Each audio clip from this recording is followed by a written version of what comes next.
அப்படியானால் கர்த்தருக்குள் பிரியமானவர்களே, நான் சொன்ன இந்த காரியத்தை மறுபடியும் சம்மரைஸ் பண்ண விரும்புகிறேன். மனிதனுக்கு ஆண்டவர் உண்டாக்கின போது அவனை மண்ணினாலே உருவாக்கினார். ஜீவ சுவாசத்தை அவனுக்கு கொடுத்தார். அவன் ஜீவ ஆத்மாவானான். அப்படியானால் ஆத்மா என்பது என்ன? ஒரு சரீரமும் ஒரு ஜீவனும் சேர்ந்தது ஆத்மா. ஆத்மா என்று ஒரு பொருளை ஆண்டவர் மனிதனுக்குள்ளாக வைக்கவில்லை. அப்படி வேதம் சொல்லுகிறது இல்லை. அப்படி மனிதனுக்குள்ளாக ஆத்மா என்று ஒன்று இருக்கிறது, அது அவனை ஆட்டுகிறது, அது அவன் கிரியை செய்யுது என்று சொன்னால் நமக்கு பாவம் என்பது ஒன்றுமே இல்லைன்னு ஆத்மா தானே செய்யுது. அப்படியானால் நியாய தீர்ப்பு என்று ஒன்றுமே கிடையாது. நான் செய்யலையா, எனக்குள்ளாக இருக்கிற ஆத்மா தானே செய்யுது.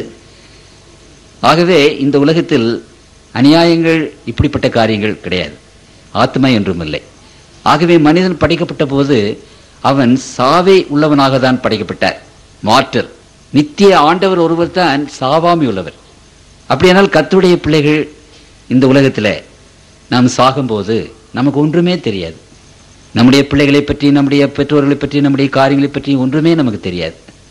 அங்கே படுத்து கிடக்கிறோம் கல்லறையில், அங்கே நித்திரை செய்கிறோம். உங்களுக்கு புரியுதுங்களா?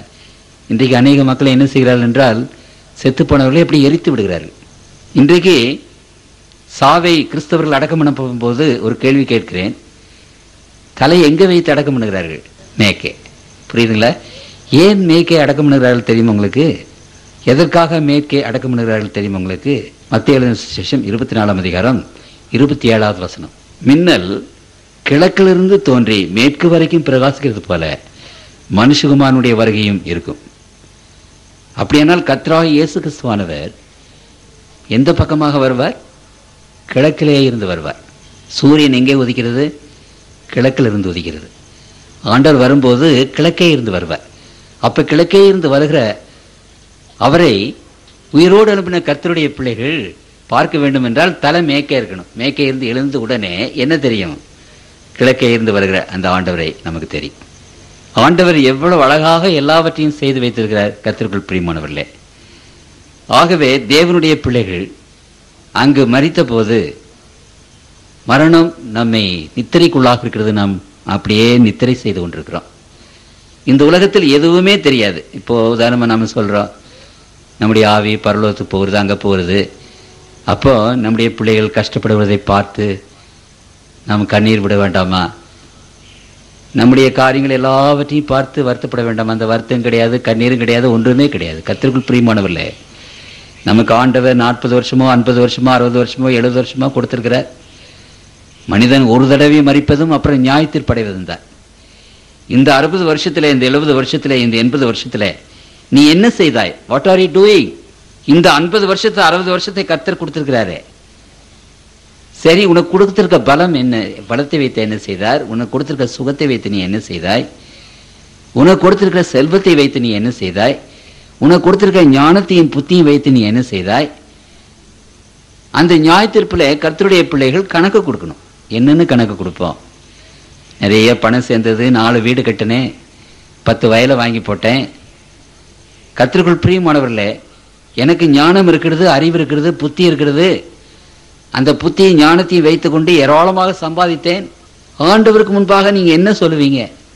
ஆகவே ஒரு ஆயுசை கர்த்தர் தம்முடைய பிள்ளைகளுக்கு கொடுத்திருக்கிறார். பரலோகத்தை ஆண்டவர் நமக்காக ஆயத்தம் பண்ணி கொண்டிருக்கிறார்.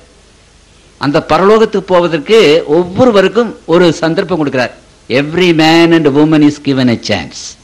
இந்த உலகத்தில் அவர்கள் இந்துக்களாக இருந்தாலும் சரி, அவர்கள் மகமதிகளாக இருந்தாலும் சரி, அவர்கள் எந்த மார்க்கத்தை சார்ந்தவர்களாக இருந்தாலும் சரி, கர்த்தருடைய கண்கள் நீதிமான்கள் உண்டோ, நீதி செய்கிறவர்கள் உண்டோ என்று உலகமெங்கும் தேடிக்கொண்டிருக்கிறது என்று வேதம் சொல்கிறது. அடிக்கடி வேதம் சொல்லுது. அப்படியானால் நீதியை விரும்புகிறவர்கள், நல்லவர்கள், தேவனை தேடுகிறவர்கள் எந்த ஜாதியில் இருந்தாலும், எந்த ஜனத்தில் இருந்தாலும், எந்த இனத்தில் இருந்தாலும் அவர்களை கர்த்தர் தம்முடைய பாத்திலே கொண்டு வந்துவார். அது ஆண்டவருடைய கிரியை. அது அதிசயமான கிரியை. எப்படி நீங்களும் நானும் இங்கே சந்தித்தோம் தெரியவே தெரியாது. நீங்களும் நினைக்கல, நானும் நினைக்கல. ஆண்டவர் கர்த்தருடைய பிள்ளைகளை ஒன்றாக கூட்டுகிறார். கர்த்தருடைய செய்தியை கேட்பதற்காக நீதிமான்களையும் ஆண்டவருடைய பிள்ளைகளையும் கூட்டுகிறார். தேவனை தேடுகிற உணர்வுள்ளவன் உண்டோ, அவர்களை நிச்சயமாக ஆண்டவர் கூட்டி சேர்ப்பார். திருமறையிலே ஒரு விசேஷமான ஒரு வசனம் இருக்கிறது. அதை முன்பாக நான் வாசிக்க விரும்புகிறேன். எரேமியா தீர்க்கதரிசியுடைய புத்தகம் 5ஆம் அதிகாரம் முதலாவது வசனத்திலே அதை நான் வாசிக்கிறேன். நீதியை செய்கிற மனுஷனை கண்டுபிடிப்பீர்களோ என்றும், சத்தியத்தை தேடுகிறவன் உண்டோ என்றும் எருசலேமின் தெருக்களிலே திரிந்து பார்த்து விசாரித்து அதன் வீதிகளிலே தேடுங்கள், கண்டுபிடிப்பீர்களானால் அதற்கு மன்னிப்பு தருவேன்.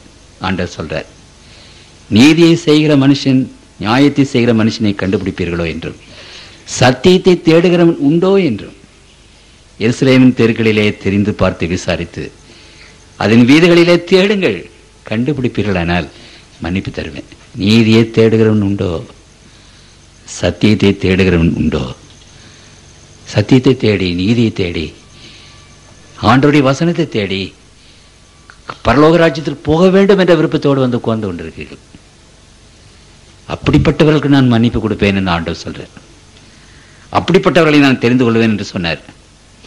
ஒருவேளை சாத்தானுடைய பெரிய அநியாயத்தினாலே இந்த உலகத்திலே நம்ம கஷ்டப்படுறோம். கர்த்தருக்குள் பிரியமானவர்களே, ஆண்டவரே எவ்வளவு நாளைக்கு நாங்கள் இந்த கஷ்டப்படுறது?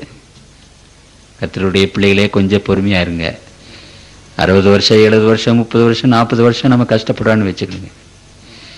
ஆண்டவர் உங்களுக்கும் எனக்கும் கொடுக்க போகிற அந்த நித்திய ராஜ்யத்திலே நாம் நித்தியமாக இருப்போம்.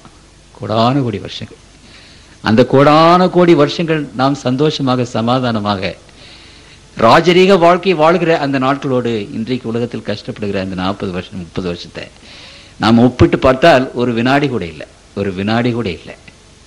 பரலோகத்துக்கு போகும்போது ஆண்டவர் வேத புத்தகத்தில் சொல்லுகிறார், இந்த பூமியிலே நாம் கஷ்டப்பட்ட காரியங்கள் எல்லாம் நினைப்போமா, அதெல்லாம் ஒன்றும் இல்லாமல் போயிடும்.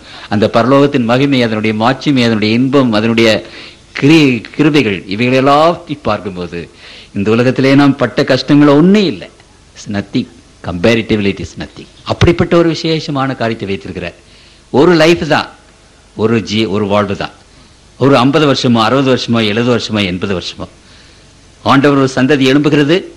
அந்த சந்ததிக்கு அந்த டைம் கொடுக்கப்படுகிறது.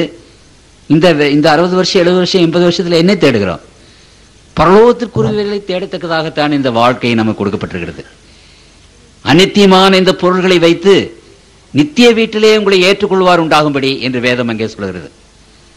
அப்படியானால் இந்த வாழ்க்கையினுடைய நோக்கம் என்ன? நித்திய ஜீவனை பெற்றுக் கொள்வதற்கு, அந்த அழியாமையை தேடுவதற்காகத்தான் இந்த வாழ்க்கை கொடுக்கப்பட்டிருக்கிறது. சம்பாதிப்பதும் அல்லது பணத்தை சேர்ப்பதும், கர்த்தருக்குள் பிரியமானவர்களே, இந்த மாதிரியான காரியங்களை செய்வதும் ஒருவேளை நீங்க செய்யலாம். ஆனால் எதை செய்தாலும் நித்தியத்தை தேடுங்க, பரலோகத்தை தேடுங்க, அங்க நம்ம போகணும். அதுக்காகத்தான் இந்த லைஃப் ஆண்டவர் கொடுத்திருக்கிறார். அப்படியானால் இந்த லைஃப் முடிந்த உடனே, அந்த வருஷங்கள் முடிந்த உடனே நம்முடைய வாழ்வு முடிந்து வருகிறது, நம்ம கல்லறையில போட்டுறாரு. அப்புறம் அடுத்த சந்ததி எழுப்புது, அவர்களுக்கு ஒரு பீரியடு, அந்த பீரியடு முடிந்த உடனே அவங்க கல்லறையில வந்துடுறாங்க. அப்புறம் அடுத்த சந்ததி எழும்புது, அவர்களுக்கு அந்த நேரம் முடிந்த உடனே அவர்கள் கீழே கடத்தப்படுகிறார்கள். அப்புறம் அடுத்த சந்ததி எழும்புது. உங்களுக்கு புரியுதுங்களா? ஒரு தடவை மரிப்பதும் அப்புறம் நியாய தீர்ப்பிலே நிற்பதும். அப்புறமாக ஆண்டவர் வரும்போது எல்லாரும் எழும்புகிறார்கள் ஒரே நேரத்தில். நன்மை செய்தவர்கள், தேவனுடைய பிள்ளைகள் எழும்பி 1000 வருஷம் கழித்து துன்மார்க்கர்கள் எழும்புகிறார்கள். ஆகவே கர்த்தருக்குள் பிரியமானவர்களே, ஒவ்வொருவரும் எழும்பி நியாய தீர்ப்பிலே நின்று நாம் செய்தவர்களுக்கு கணக்கு கொடுக்க வேண்டும். ஆகவே எழும்புகிறது, உயிரோடு எழும்புகிறது என்பதுதான் வேதம் போதிக்கிற ஒரு உண்மை. செத்து போனாலும் அதை பற்றி கவலைப்படாதே. அவனுடைய சரீரம் மண்ணாகி மக்கி போனாலும் கவலைப்படாதே. நம்முடைய சரீரம் மண்ணுக்கு மண்ணாக, தூசுக்கு தூசாக, சாம்பலுக்கு சாம்பலாக அர்ப்பணிக்கிறோம் என்றாலும் கவலைப்படாதே. ஆண்டவருடைய சத்தத்தை பிரேத கிளைகளில் உள்ள அனைவரும் அவருடைய சத்தத்தை கேட்கும் காலம் வரும்.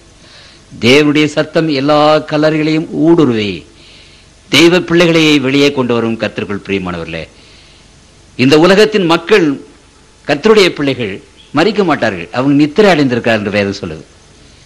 நித்திரையிலிருந்து அவர்கள் எழுந்திருப்பார்கள். மரணம் என்பது என்ன? கடைசியிலே நியாய தீர்ப்பு. அநியாயக்காரரும் அக்கிரமக்காரர்களும் தீர்க்கப்பட்ட போது அக்னி கடலிலே அவர்கள் பங்கடைவார்கள். கடைசியிலே அதுதான் நரகம் என்று சொல்லப்பட்டிருக்கிறது. அதுதான் மரணம். அதற்கு நித்திய மரணம் என்று பெயர். இப்பொழுது நாம் சாகிற சாவு நித்திரை. இந்த நித்திரையிலிருந்து ஆண்டவர் தம்முடைய பிள்ளைகளை எழுப்புவார். கர்த்தருக்குள் பிரியமான தேவனுடைய பிள்ளைகளே, கர்த்தருடைய பிள்ளைகளாகி உங்கள் ஒவ்வொருவருக்கும் ஆண்டவர் நாம் விழிக்கும் போது, ஒருவேளை ஆண்டவர் வரும்போது நாம் மரித்திருந்தோமானால், நாம் விழித்து எழும்பும் போது அவருடைய சாயலை பெற்றவர்களாக, அவருடைய பிள்ளைகளாக எழும்புவோம். மரணமே உன் கூரெங்கே, பாதாளமே உன் ஜெயம் எங்கே? ஆர்ப்பரிப்போடு ஆண்டவருடைய பிள்ளைகளாக எழும்புவோம். அப்படிப்பட்ட கிருபையை ஆண்டவர் உங்களுக்கு தந்தருவாராக. தேவன் வருகின்றார், வேகம் இறங்கி தேவ பர்வதம் தம் பாதம் நிறுத்தி பூமிதனை நியாயம் தீர்த்திடுவார். பூலோக மக்களும் கண்டிடுவார். இயேசு கிறிஸ்து வருகின்றார். இந்த கடைசி காலத்திலே கர்த்தரை குத்திட கண்கள் கண்டு புலம்பிடுதே.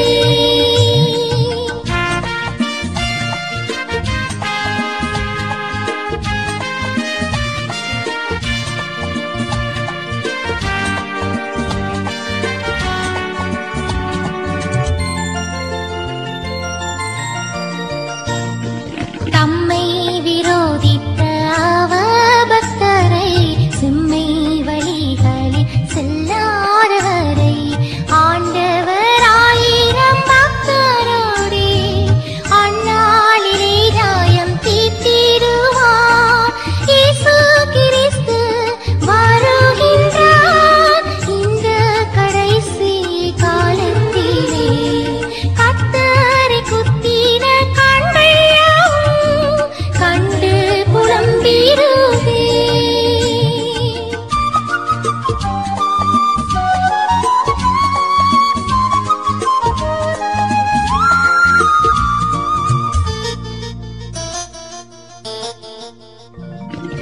எதை விதைத்தாயோ அதை அறுப்பாய். எல்லா அநீதிக்கும் கூலி பெறுவாய். கல்வாரி சிலுவை